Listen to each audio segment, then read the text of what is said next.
Hello friends, আসসালামু আলাইকুম।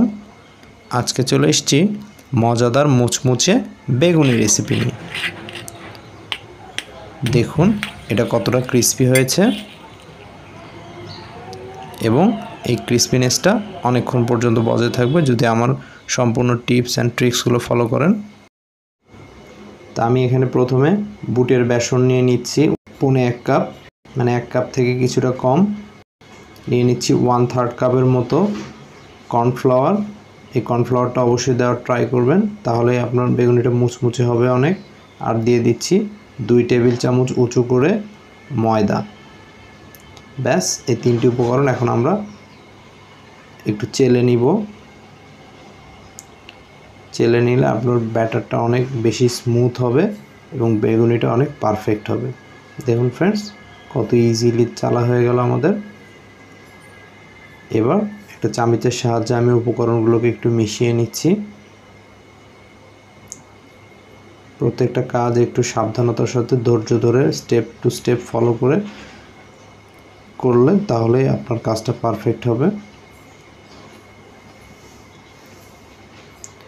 তো এখন আমি এখানে দিয়ে দিচ্ছি লবণ। আমি এখানে 1 চা চামচ লবণ ইউজ করেছি। দিয়ে দিচ্ছি লাল মরিচের গুঁড়া 1 চা চামচ। দিয়ে দিচ্ছি 1/2 চা চামচ হলুদ। এবার আমি অ্যাড করে দিচ্ছি জিরার গুঁড়া, ভাজা জিরার গুঁড়া। তারপর দিয়ে দিলাম আদা রসুন পেস্ট বা আদা রসুন বাটা। দিয়ে আমি এখন নর্মাল রুম টেম্পারেচারে থাকা পানি দিয়ে এগুলো একটা সুন্দর ব্যাটার তৈরি করে নিব এবং এই ব্যাটারের কনসিস্টেন্সিটাও আপনাদেরকে দেখিয়ে দিব।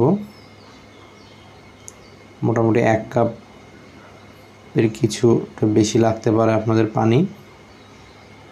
আপনারা একটু একটু করে পানি অ্যাড করবেন আর একটু একটু করে নেড়ে মিশিয়ে নেবেন। একত্রে সব পানি দিতে যাবেন না, তাহলে দেখা যাবে ব্যাটারের ঘনত্ব কম বেশি হয়ে যাচ্ছে, কারণ পানি বেশি হয়ে গেলে তার কমাতে পারবেন না। তো দেখুন 5-6 মিনিট ফেটিয়ে নেওয়ার পরে আমার ব্যাটারের কনসিস্টেন্সি এই পর্যায়ে এসে পৌঁছেছে। 5-6 মিনিট ফেটিয়ে নেওয়ার পরে আমার ব্যাটারের কনসিস্টেন্সিটা এই পর্যায়ে এসেছে। একটা আঙ্গুল চুবিয়ে আমি তুলে নিলাম। তো আমার আঙ্গুলের সাথে ব্যাটারটা খুব সুন্দরভাবে কোটিং হয়ে যাচ্ছে এবং আঙ্গুল থেকে খুব সহজেও পড়ছে না। এ পর্যায়ে আমি দিয়ে দিচ্ছি 1 চা চামচ বেকিং পাউডার। বেকিং পাউডারটা আপনারা ব্যাটার তৈরি করার শেষের দিকে ইউজ করবেন, তাহলে বেটার রেজাল্ট পাবেন। এই দেখুন ফ্রেন্ডস, আমার আঙ্গুলটা কি সুন্দর কোটিং হয়ে গেছে। এখন আমি কেটে নিয়েছি বেগুন। খুব বেশি পাতলা বা খুব বেশি মোটা করবেন না।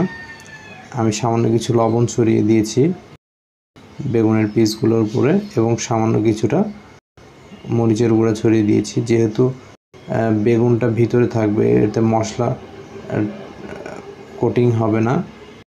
তো একটা ফ্রাই প্যানে আমি তেল গরম করে তাতে বেগুনিগুলো ভেজে নিচ্ছি। বেগুনিটা ব্যাটারের মধ্যে চুবিয়ে ব্যাটারটা ভালোভাবে ঝরিয়ে তারপরে আপনারা বেগুনিগুলো তেলে ছাড়বেন। একটা স্প্যাচুলার সাহায্যে একটু উপরের দিকেও তেল ছড়িয়ে দিবেন। হালকা আঁচে গোল্ডেন কালার করে আপনারা বেগুনিগুলো ভেজে নেবেন। দেখুন কতটা ফুলকো হয়েছে বেগুনিগুলো, কতটা ক্রিস্পি হয়েছে। ও সো হট। দেখুন ফ্রেন্ডস, আমাদের বেগুনিগুলো কতটা ক্রিস্পি হয়েছে এবং এটা অনেক দীর্ঘক্ষণ সময় পর্যন্ত ক্রিস্পিনেসটা ছিল। তো আপনারা যদি আমার এই টিপস অ্যান্ড ট্রিক্সগুলো ফলো করে বেগুনি তৈরি করেন, আশা করি সবচেয়ে সেরা স্বাদের বেগুনিটা আপনি পাবেন। তো ফ্রেন্ডস, আমাদের ভিডিওটা যদি আপনার একটু ভালো লেগে থাকে, আমাদের ভিডিওটি লাইক করে দিন, কমেন্ট করুন এবং আমাদের চ্যানেলটা সাবস্ক্রাইব করে দিন। ভালো থাকবেন সবাই। রমজান মোবারক। আসসালামু আলাইকুম।